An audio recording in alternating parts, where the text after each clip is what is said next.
Hello, listeners, watchers, and fans out there. Welcome to another chapter of the SDR DiscoCall Show.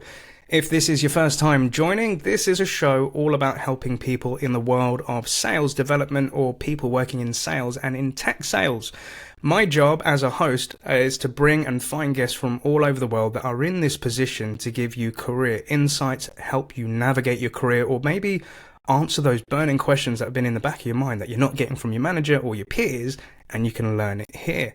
And with our episodes, they're always available in your local podcast platform and also on YouTube. So if you're viewing it through or listening to it in any of those platforms, please make sure that you give us a like, comment, subscribe, and a reply. And with a guest that we have today, this is somebody that I'm very excited to have on the show because they were actually a referral from one of our previous guests. So a big shout out to Omar Sadiq out at TrainYo. But guess, rather than keeping my audience wondering who the hell you are, could you please introduce yourself? Who are you, sir? Thank you for the introduction, Neil. My name is Kyan Burke. I am an account executive at Revolut, also a keynote speaker and podcast host. Ooh, thank you very much, Kyan, and welcome to the show, sir. So this man is behind a lot of media and content, and, you know, he has his own podcast, and we're going to dive into that in a short while. And also, guess you may be wondering, okay, we've got an account executive on the SDR DiscoCall Show, but there is a good reason for that, and you're going to find out very soon. But Kyan, for our listeners and watchers out there, can you tell us, where are you based in the world? And you're an A for Revolut. What does Revolut do? Yeah, good question, Neil. I'm based in London, UK, and Revolut is essentially a remedy for your traditional banking solution. So all things money in one app, pretty much. Thank you very much, Kyan. And outside of sales, sir, what kind of hobbies do you have and interests? I like boxing, so I do that every Saturday. I've got a brilliant coach who we can speak about everything. So I can come to him when I'm feeling stressed over the week, and we can have really deep conversations. I also like recording because of BDR's podcast with my co-host Brandon Hook as well. And anything to do with business development. I know that may seem like things that are in my sort of professional time that I should be doing, but I really am passionate about business development, hence the podcast. So I love watching things like yourself and anything out there that, you know, is interesting to me. Thank you very much for the insight, Kyan. And again, we're going to be sharing links, and we're going to be diving into deeper about Kyan's podcast as well, so that you guys and girls out there are able to review this, because I think it's freaking cool what you're doing, Kyan. And as guests and listeners and watchers know, it's normally at this point we will dive into our guest's LinkedIn profile. And as a gentle reminder, you can always find their LinkedIn profile URL within our show notes. So if you want to reach out to Kyan, pick his brain, learn more about him and his show, feel free to check it out. But Kyan, you are a man that is a media mogul from my point of view. Like you said, a keynote speaker, podcast host, and you work in sales, a man of my own heart. And there is a lot of content that you do, so guests and listeners and watchers highly recommend checking out Kyan's content, because it's super cool. I'm super envious, and I'm learning a hell of a lot from yourself, sir. But you've got quite a colourful career. So, you know, looking at your history, like you've been a lettings negotiator, you've been an intern at the super cool company TrainYo, you've worked in the world of sales at Site Improve, you're an SDR community manager, podcast host, and a new recent A for Revolut. So, Kyan, could you walk us through kind of like, where did it all start off? How did you get into sales, and how did you end up where you are today, sir? Good question, Neil. I think from school, I remember like a very important book, which was Duncan Bannatyne's autobiography, where he talked about revolutionizing the care homes when they became privatized, and I was literally addicted to that book.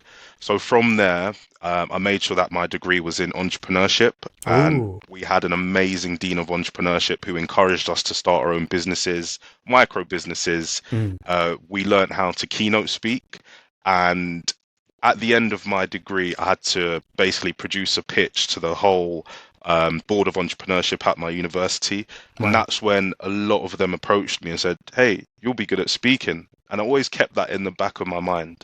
So from there, I used my entrepreneurial spirit to sort of get into sales. When you're fresh out of uni, sometimes you feel that chances are limited. Yeah. and I had a good relationship with someone who owned a lettings agent. So that was my first exposure to sort of direct B2B and B2C experience, Mm. calling, emailing, and so forth. So that's how I sort of started, I would say. Yeah. And out of curiosity, so, we've had quite a few guests that have, had a degree within entrepreneurship. And it's, something I'm seeing more and more happening, or I'm hearing of it more, because to be honest, back in the days, I didn't go to university, like, disclaimer, but I never heard it as a degree or, something you could go study and, be a part of. What prompted you, other than the book, to get into the entrepreneurship? And, like, what was that experience like for you, Kyan? Yeah, that's a good question. Do you know what it is, Neil? And I think we've had this conversation in private. It's sometimes it's people. Mm. It's not necessarily that there was the entrepreneurship degree as 100% of my decision, but it was mainly the dean of entrepreneurship at the time. She was so passionate. She had built businesses in the past. She would show us her previous work. She would bring people who had been on Apprentice, who she had personal relationships in, to speak. And when you meet someone with, that much passion, it can encourage you to go down similar routes. So, like, seeing somebody actually live it, breathe it, bring their experiences, have that passion, that burning fire, that kind of imprinted onto you and inspired you. Is that right? Absolutely. And I think it's a decision people are making more with their job choices. We talk about culture a lot, but sometimes the decision to go to a company could be on, a manager you've spoken to. It could be on someone in the C-suite who you've been watching. People can influence you if they're really passionate to make decisions. Absolutely love that. So love that. And 100% agree, I think for me, as some of the listeners and watchers know, kind of like my kind of taste or wanting to get into tech was I was a big fan of Apple back in the day. Like, it was the iPhone that made me geek out and think like, cool, there's this tech. And, when somebody says, a startup like Apple has then become this huge mammoth company, I was like, that's so freaking cool. So that's kind of got how I got interested in tech. And then, meeting a lot of, as you mentioned, C-level execs and learning their career that, they're average, normal people, but they've gone on to do phenomenal things. You're like, rah, I could do that as well. So absolutely love that. So as you said, you had a friend that had like a lettings business and that was like your first taste of, being in face-to-face. What kind of happened after that, kind, or what experiences did you go through to then move you to the next stop? Well, I think my strength is well, at first it wasn't technical, it was just sort of work rate. So I knew that if I worked harder than anyone else, I could get results in sales. So I went through, a number of different positions, from membership sales to a small accountancy firm, working on sales there. But if we lead up to the point where I got into technology, what happened, Neil, is I saw a lot of content online about tech sales and how brilliant it was. Maybe some of it was too idolizing, but majority of it came from America, and I was confused because I was wondering, why am I not seeing anything in the UK? Yeah. And that led me to who we just mentioned at the start of the call, Omar and TrainYo. And I think I got in touch with TrainYo on sort of the last day before they finished finalizing their cohort, and I haven't looked back. Absolutely. And that's a very interesting point, because it's something that I've brought up on other shows, where for me, being a UK guy, within my friend circle or work circle, or just peers in general, nobody ever really looked into tech. And it was a very US, North American centric thing, because most of the startups that I had heard of were based out in California, right? So it was through a great recruiter that introduced me to that world, but it wasn't prevalent back then in the UK. Out of curiosity, like, what kind of sources were you looking at, and how did you come across TrainYo, and what were your initial thoughts of what this company does and how they could help people like you? What was that journey like, Kyan? I think that, yeah, that's a brilliant question. Well, I think I'll start at the sort of decision point, if I had one, but I said to myself, okay, I have been in sales. I want a sales profession that has longevity and growth. And the content that I mainly came across was on YouTube, TikTok, Instagram, a lot of people who were posting about, their day-to-days, what being a BDR is, what being an account executive is. And that led me to do some Google searches as well. What I came across at the time was a lot of boot camps and a lot of self-learning information, which I did. But when they were talking about things like CRMs and all the tech stack, it's hard to sort of understand what that really is until you get there. Yeah. So that sort of pushed me to want to get there. I did a Google search, I believe, of TrainYo.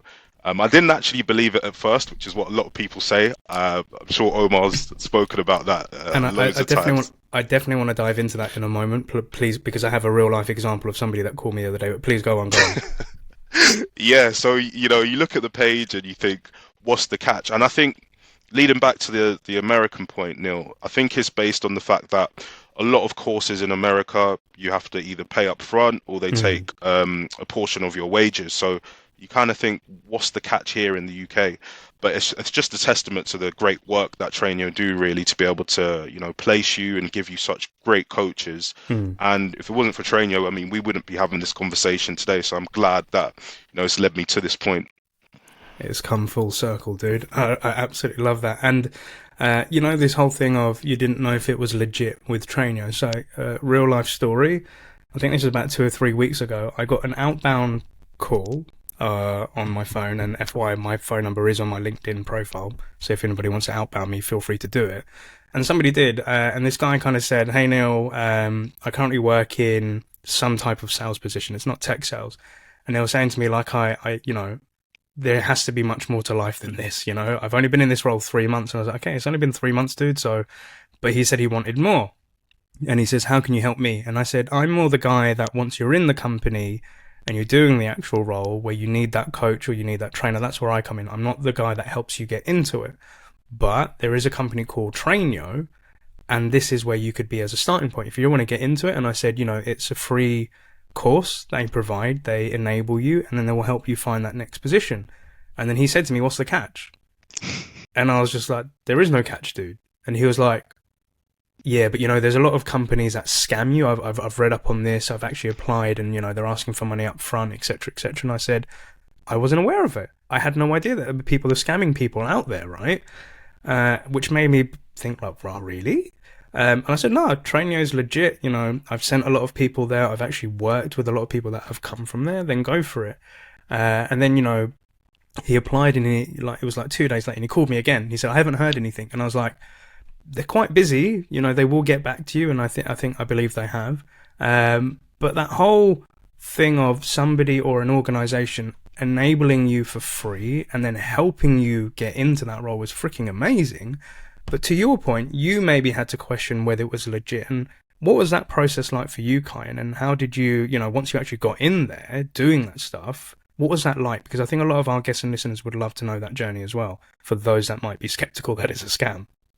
Good question. I think that's a brilliant story, Neil, as well. I think the main thing is the skepticism is because there aren't really that many organizations to compare it to. So you think, if this is sort of some lone machine, how are they able to do this? But I had a great conversation with Omar and Jordan at the time about the course. We did a few interviews to sort of see what my drivers were and what my motivations were to get on the course.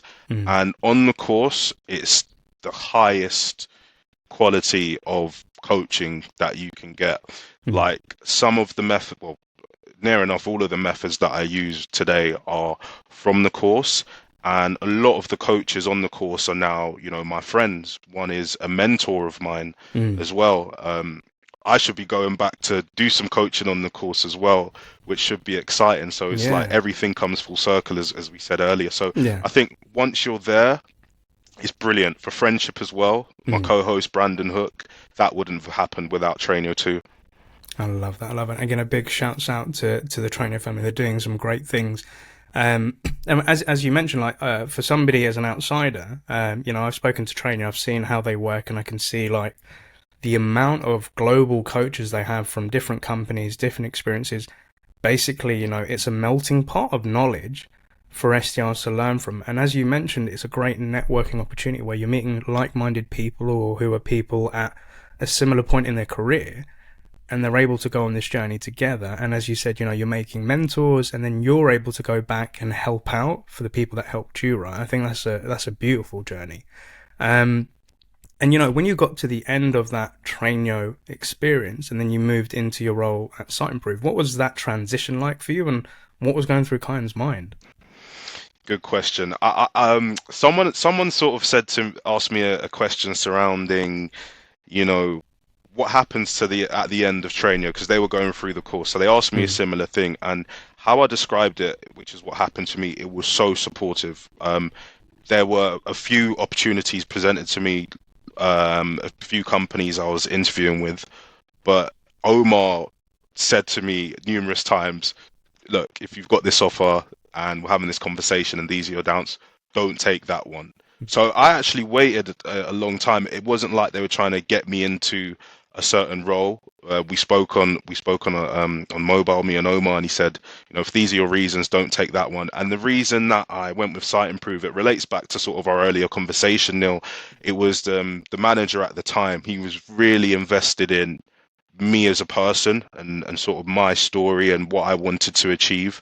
And that sort of differentiated it from any other interview where perhaps it may be, a numbers game. They're treating it like the recruitment, like a numbers game, effectively. Yeah. I love that. So, you have a couple of offers on the table. Omar is also coaching you and helping you, come to the conclusion of which way do you want to go. And then finding that place where, they're invested in you and your success rather than, to your point, just being a numbers game. I think that's freaking amazing, dude. And I think this is it's a great question I'd love to ask you as well, because I get a lot of DMs on LinkedIn where it's people I've either trained or coached, and they're coming to me saying, Neil, I'm moving job. I've got a couple of offers on the table. And they say to me, what do you think I should take? And my initial response is, I can't make a choice or decision for you because it's based on your values and what you want from that job and career. Here are a couple of things to think about, but for our audience and listeners and people that may be having a couple of offers on the table and they want to move forward to that next job or role, what advice or tips would you give them, Kyan?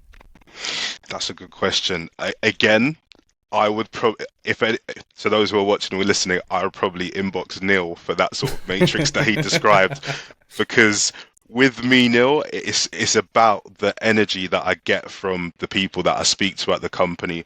I do have some sort of non-negotiables or brackets that I put down, such as, what I want to earn, what the commission structure is like, the product, I need to believe in it. These are a few things, but it mainly comes down to the people with me.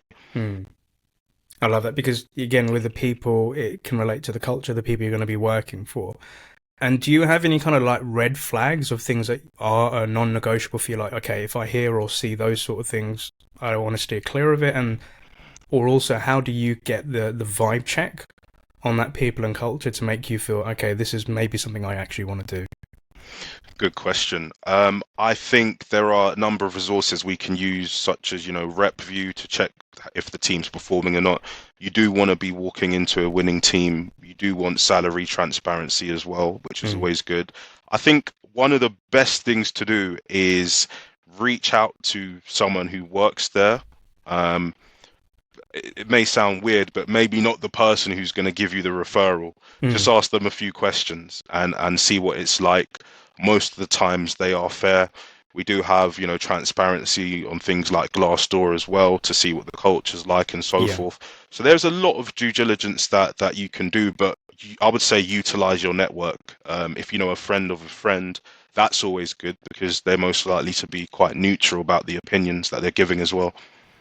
I love that, dude. I love that. And you're very right. So the transparency of, Glassdoor, before I've joined any organization, I always look to see like what people say on there. And you have to also take it with a pinch of salt, because sometimes there are just disgruntled people that just didn't like the job, or, they weren't a fit for it, and they will, bitch and moan about it on there. But, on the average, you'll always see like what's their view of leadership, of management, like what are the pros, what are the cons. Sometimes coming into a startup, we also have to understand that not everything is defined or structured perfectly compared to like more established, older organization. And again, it depends on what you want, but also that tip that you give, like, networking bottom up, speaking to people in the org, like what's it like there? How are you feeling about it? Why did you join that company? And even to take it a step further, I also used to go onto g2.com to see what customers say about their platform and their product. Because again, I need to be able to believe in this product, but also be passionate about it as well to help me figure that out, right?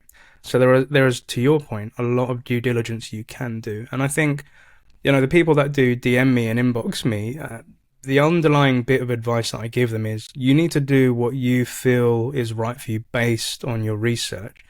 But the other thing that I give them, and this might sound a bit contradictory, is not every job is forever. And what I mean by that is if you decide to move forward with this position, go for it. But after 6 months, you may feel it wasn't what I thought it would be. It's not where I want to be. And the advice that I always was given by my father, which was, go into a job, get to the 6-month mark and then ask yourself, is this where you want to be? And if it isn't, then at least spend the next 6 months planning where else you'd like to go or what you'd like to do. But by that point, you've at least got a year of tenure under your belt, and that will help out with your CV. And I've always put that in the back of my mind of, I'm going to go for it. It looks really great, but it might not be everything I hoped it to be. And if it isn't, there is always alternatives. But I'd always give you the benefit of the doubt by sticking out those first 6 months and then using that thereafter. But also what I'd love to learn from you, Kyan, is, you came in as a BDR, you performed quite well, you went into a team lead and then went to an AE. What was that journey like, dude? Good question. That journey was really amazing. I built so many great relationships, at the company. They're really supportive from the moment that I came in, and I don't think it was conscious, but I managed to build relationships with every department, Neil. So whether you was an office manager or worked in marketing or had nothing to do with sales, I would make sure to speak, and it didn't always have to be about work. So I always felt supported, and it created sort of a snowball effect where, I was really motivated to come in, do the hours, and make sure that, I maximize my capabilities. And then after a short while, I started thinking, where can I go? Where do I want to go? It was an account executive role. Luckily, I had good relationships with the sales manager. And also I made sure that the CEO was aware of who I am. So whenever he came to London, he could see the board that we had up at the time, and he could see how hard I was working. So I think, the snowball effect of those great internal relationships and my ambitions really pushed me to do well there and have an enjoyable experience. I freaking love that, dude. And I think the key thing that stands out there is your visibility in the organization. So, talking to different departments, making yourself aware, this is who I am, even if you're talking to somebody that's not in sales, wanting to put the grind in with work and put the effort into it to get those results, and then making yourself visible to like the CEO as well. So, a lot of the time where I've been in companies and, I'm coaching or managing SDRs, I said, every time you get a win, no matter how big or small it is, celebrate that shit on Slack. Like, let people know that you've done that and be proud of it. And they're like, oh, but, I don't want to toot my horn too much. And I said, here's the thing. With a lot of us working in a remote life, and you may not be in the office, they may be totally unaware of it or who you are and what you're doing. So making yourself visible, not in so much an egotistical way of like, hey, I'm super great, like, look at me. But it's kind of like, I've done this for the org, I'm really proud of it. And, hey, guys, like, we're winning as a team.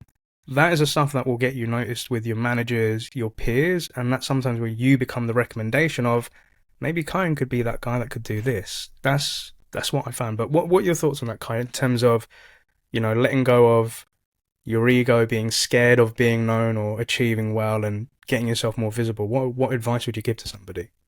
I honestly think you couldn't have said it better. If you're the only person that's going to shout about your wins. You're the only person that can.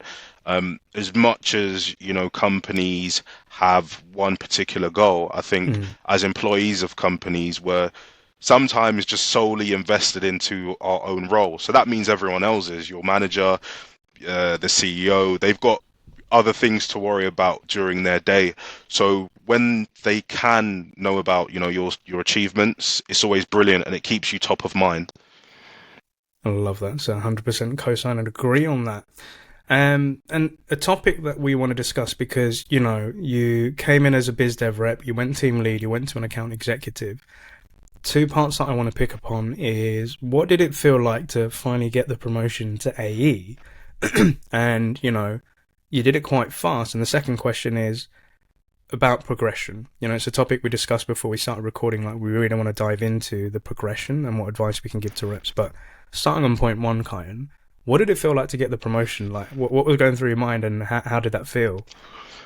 It felt amazing, and again, I was very vocal to the BDR manager, the BDR directors, the sales managers about that maybe 6 months before it happened. Mm. Before there was even any actionable plan that we'd made, I was very vocal about me wanting to be in that position. But I think what's important to know is, from maybe not day one, but from an early stage, I made sure that I had some work to show that I was worth this position. I made sure that I was continuously top in EMEA, in the UK, sometimes globally, for big KPIs, whether it was opportunity creation, the dollar amount of that opportunity creation, even down to activity. And so I had to have a case for it initially. But once I became consistent in those KPIs, I wouldn't say hounding Neil, but there were a few emails sent on Sunday to the sales manager at the time to remind him of why I should be in the team. Love And he would always appreciate that persistence. And we would have a laugh the next week about why I emailed him this long email about all the things I could do if I was an AE in the team and all the problems I could solve for him. So yeah, just having that body of work to prove you can do it and making it known, it felt amazing. I love that. And I love to hear that, like, you're preparing like this body of work to show why you're that guy, right? And the tenacity with your manager sending emails on a Sunday saying, hey, this is why I should do it. And, vocalizing really why you want that. So, I've met a lot of reps that have just started out this career, and I asked them the question. I said, okay, 3, 6 months or in 12 months time, where do you want to be? They're like, I want to be an AE. And I asked them the question, okay, so how are you going to get there? What does that look like? And then I'm just going to hit target, book month on month, and that's going to be fine. And because of my tenure, I feel that I should get promoted. And I kind of say to them, it's more than just tenure and hitting consistency.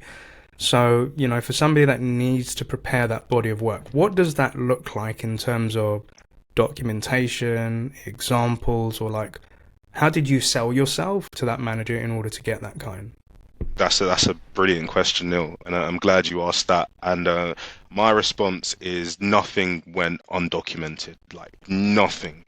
From my probably first win, I had that all documented in like a OneNote, whether it was screenshots of dashboards, KPIs, metrics, good feedback from AEs for meetings that I'd booked, good feedback from the marketing team if we collabed on something.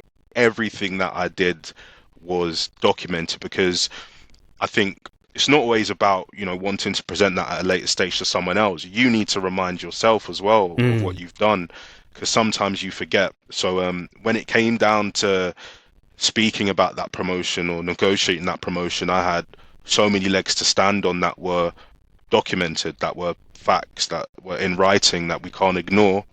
So I think that's the main thing to do. Freaking love that, dude. Documenting your success, because on 2 points. Firstly, it's something you can present to the leadership, but also to remind yourself, because sometimes we can get so caught up on the next step, we can forget where we've come from and the things that we achieved, especially when we have those lulls and low moments as well, right? And when it comes to learning skills or before you get into that new role, so some people may feel that as long as they can hit target and they can do a really good demo, that's it. I'm like, there is so much more to it than just doing a demo, because, there are conversations before that and then after that. But what other, imagine I'm a brand new SDR. I've been in this seat for 6 months, and in 6 months' time, I'm going to go for that promotion. What skills should I be honing on, and how can I practice those skills while still in my position as an SDR kind? Brilliant question. I would say I had this conversation with someone yesterday, and it's not that I don't think it's that difficult. I think the first thing that you have to do, and I do this like even before I've finished onboarding sometimes, which may annoy the people that I ask, but I find out who is the best in the role, whether it's AE, whether it's BDR. I ask either the manager or whoever in the company who is the best person statistically, and I book a meeting with that person, and I just literally follow everything that they do to a T. And eventually what you'll be able to do, whether it's email writing, cold calling, you'll be able to either do things more in your way. You'll be able to become more efficient. So you may be able to say, okay, this is working, but I don't even have to do that many calls. I don't have to do that many emails because I'm good at this. So you'll be able to optimize. But I always encourage new BDRs, don't invent the wheel because there is no need. Some people ask me, oh, I'm going to a new company. I'm going to write, I don't know, a cadence or a new script. And I always say, find out who the best person is in that team and go and get their one and use that for now or edit that. So just basically, if it's copying, then but the people will be more than happy to help and they'll be flattered as well. Yeah. So I think that's the number one thing. Think the second thing, and this is more for if you have sort of an SDR and A team that's 1-to-1. Yeah. But build a good relationship with your AE, because the AE that I worked with, Ollie, we would run through walls for each other. And what I mean by that, Neil, is she would see how hard I'm working. I would see how hard she's working, and there'll be like Slack messages at 11 p.m. like, oh, I just thought of this. Should we prospect this company? And because of that, when things happen, Neil, like I don't know, an inbound or someone who's reached out to her, you're going to be the one to get it. Yeah. And all these things can add up to your targets. It's not necessarily that, you know, the top performer is particularly special. They've just done whatever's worked before, plus they've created their own luck. Yeah. I freaking that's some solid advice there, Kyan. So, you know, to kind of summarize that, check out the blueprints of those top performers. Like if it's emails, if it says call, like you said, don't have to reinvent the wheel, but see what's working, especially if you're coming new into this role and you're trying to figure it out. Book time with those top performers to see how they're doing it. And, you know, whilst you're doing your onboarding, at the end of it, just say, hey, who is top person statistically? And then building that relationship with that account executive where you're like co-pilots with each other, you're driving for success. And, you know, you can kind of spur each other on competitively of like, yeah, we're going to smash this meeting. Okay, we're going to do this. We're going to handle that. I'll do the follow-up. I've been there. I've done that with a lot of AEs and it's fun. And you can build that chemistry and they want you to succeed. So they will help you get that conversion to meeting booked, to meeting sat, and then helping it, turning it into an opportunity, and then also giving you feedback of, you know, next time we go into the call, maybe you could do the introduction. Maybe you could do the follow-up email. You know, take some of that responsibility off my plate so that you can start getting ready for that role. Freaking love that. And now coming back on to the second pillar of this. So we have a lot of SDRs that want to progress as quick as they can. You know, they have their heart set on it. And, you know, I was speaking to an SDR yesterday where they asked me the question of, I'm now looking at that AE position. What advice would you give for my career advancement? And my first question to them was, why do you want to be an AE? Let me just ask you that first. And they're like, I want to make commission, I want to travel, and I want to be rich. And I said, all right, cool. And the second question I asked them was, you know, other than this AE position, what other positions have you explored that can still get you those three things? And they were like, I just want to be an AE. I haven't really looked into that. But then they said to me, maybe it is worthwhile me speaking to different departments and checking that out. I said, all right, cool.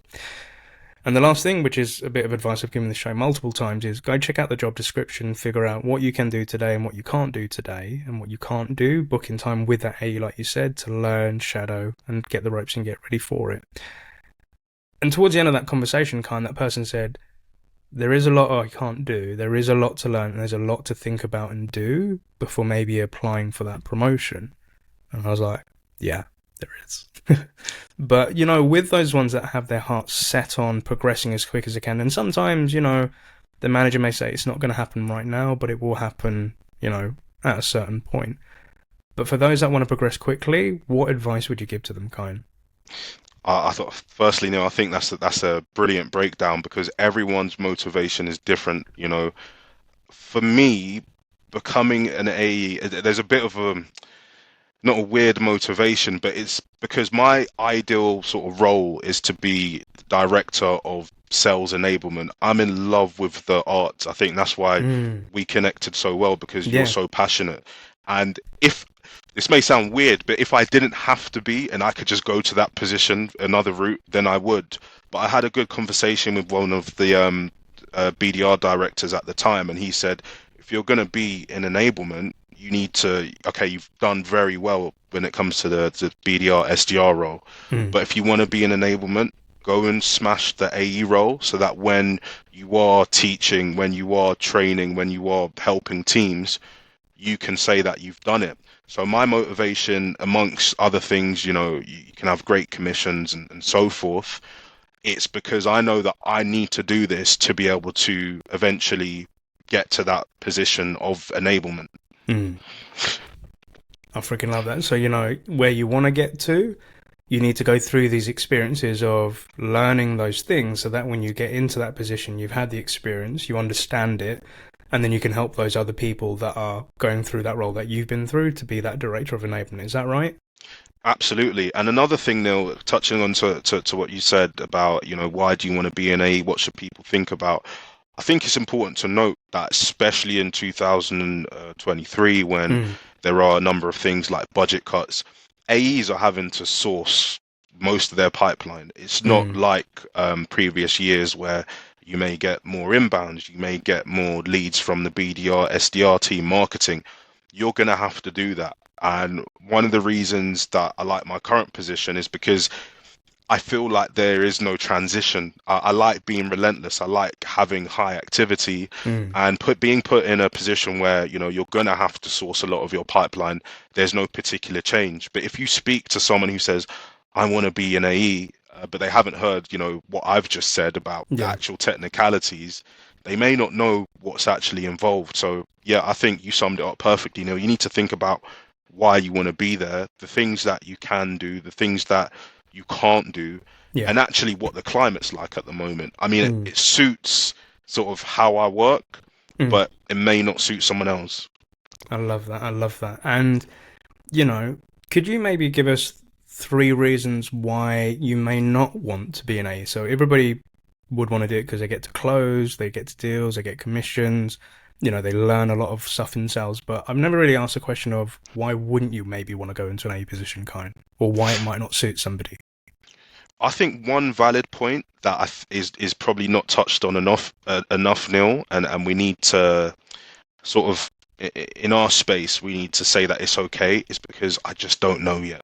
Because when sometimes if you tell a manager, I just don't know, or I haven't thought about that, it can be such a negative feeling, but that is okay. There are some BDRs and SDRs who I know who are killing it, like getting higher commissions than some AEs, but they just don't know. And that's okay, because they're doing well, and eventually they'll get to a point where they know. So I think the first thing is to recognize that if you don't know, then it's completely fine. Yeah. I love that. I love that, Kyan. And what is it's like for the listeners out there, because a lot of our audience, this is a career path they want to get into. What is it, the reality of having a quota over your head? Because as a BDR or an SDR, if you miss quota maybe a month or 2, it's forgivable. But as an AE, it's much more serious when you're reporting into a VP of sales, because, if you miss parts of your quota over a quarter, you could be gone. There's more stress to it. I also think you're speaking to multiple stakeholders now. So not only are you trying to sell to a decision maker, but maybe an influencer, maybe to HR, maybe to IT, maybe speaking to procurement and legal. So you're talking to a lot more people than you maybe would have done as an SDR or BDR. And then running a sales cycle's a roller coaster in itself, right? So what's the reality of being an AE? Like, what are those like stressors, and what are the cool things as well? But what's it really like to be an AE, Kyan? I think, Neil, those sort of stresses and pressures hanging over your head kind of force you to take action. So you kind of get molded to be productive. But yeah, absolutely, it can be extremely stressful, especially now with the climate that we're in. you're going to have to do a lot of things that you were doing as a BDR anyway. Mm. And the challenge with that is that you're not just a BDR now, you have other things to do. So time management is huge.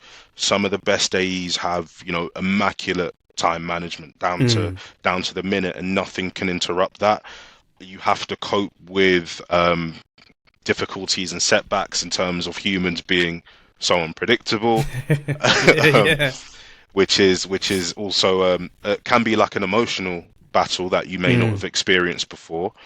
But I think if you are sort of heavily KPI metrics focused and you continually seek feedback, then you could do well. And as I mentioned before, the best AEs aren't always particularly special. Maybe they've just copied what the previous person who was amazing had done, and that's just my approach. I love that. So that's some solid advice, I think, for our listeners and watchers out there, like contemplating this AE role, things that they can do, ahead before that promotion, things to think upon, if this is the career that they want to go through, and also the reality of it, but with that perseverance, if this is something that really brings you energy, you can have a hell of a lot of fun and you can make a lot of good money out of it. And it can really help you to empower yourself before you go into that next position. Because like you said, director of enablement, that's kind of like maybe somewhere where you want to go. And for me, I just wanted to be a CEO of my own company. I wasn't the best AE. I wasn't, to your point, anything special, average at best. But I realized it wasn't something I really enjoyed as much, but it has helped me today in being an SDR coach, a trainer, even a podcast host, right? Because I have to prospect and book people into this, and this is the live demo that we're doing, and have to define the next steps, which is post-production, which helps me bring me on to the next area, which I'd love to pick your brain on. So as a media mogul, Kyan, you've got your own media and content going out there, and I just wanted to share my screen again because you've got a lovely podcast, which is because of the BDR podcast, which you have a co-host, which is Brandon.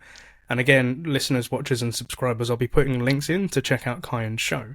But could you tell us, what is this about? How did it come about? And who would this ideally be for, Kyan? Yeah, great question, Neil.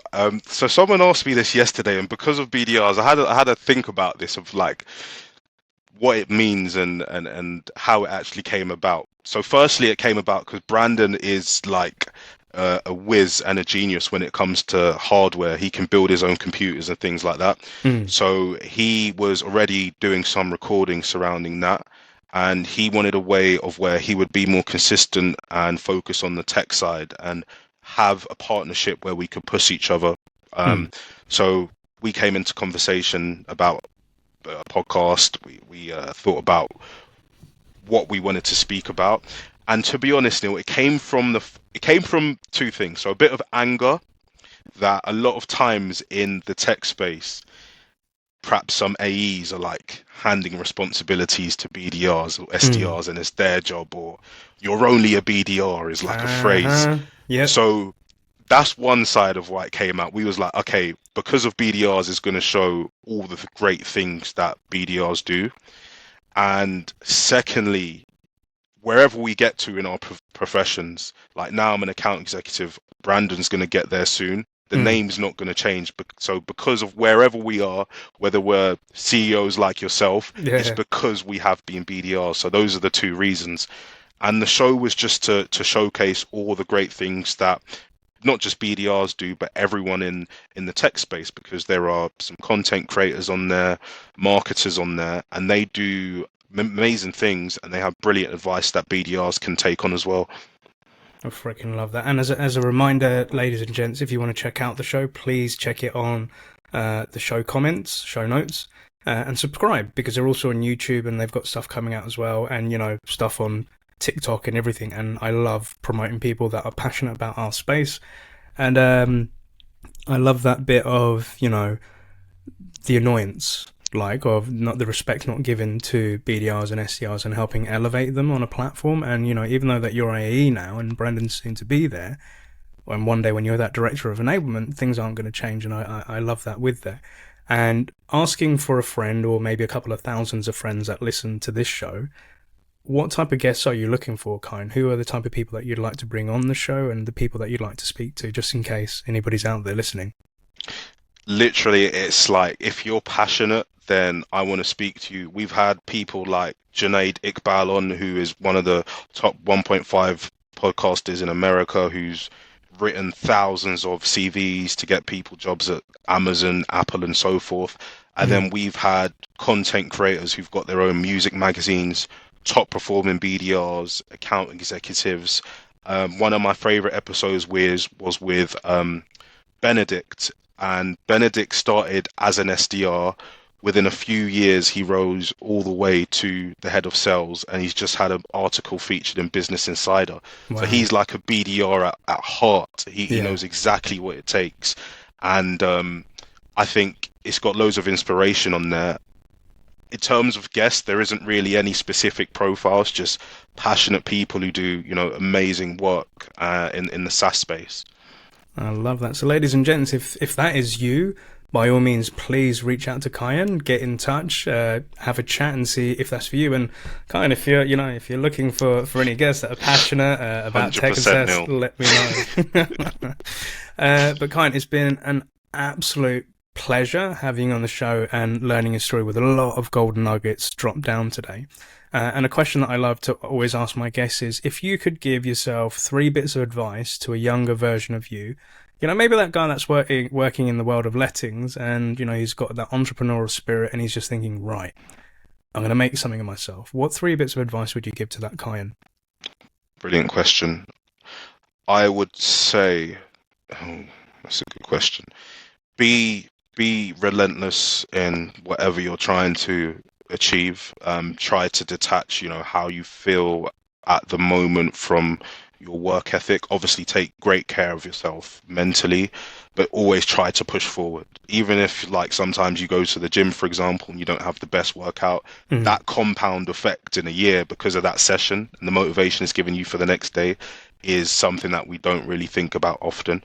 I would say, secondly, find a mentor. It's the biggest shortcut. There's nothing amazing that I had done to have great quarters apart from ask and implement the things that the people that were way better than me told me. And I would say number 3, seek feedback. Well, 3 and 3.5. Seek feedback and make yourself known. So no one else is going to shout for you apart from yourself. Technically, you could do slightly less work or have a slightly worse performance, but be very vocal about what you're doing and get the recognition you need. I love that. I would definitely call that basically a jab, a hook, and an uppercut of advice. I freaking love that, dude. And are there any shout outs that you'd like to give on today's show?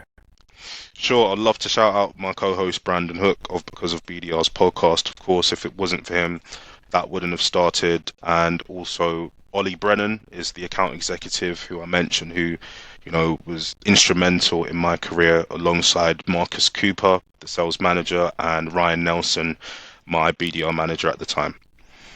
Thank you so much, Kyan. And a big thank you to all of our listeners, watchers, and subscribers for joining us on Kyan's chapter on the SDR DiscoCall Show. As a gentle reminder, if you're listening to this in your local podcast platform, please give us a rating, subscribe, and like.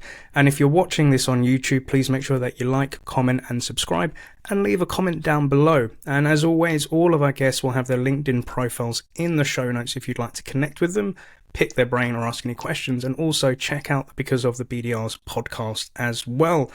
But Kyan, it's been an absolute pleasure to have you on board. I'm wishing you a successful week and good luck in the boxing session that you next have with your coach. But have a great week and happy selling, sir. Thanks all. Happy selling.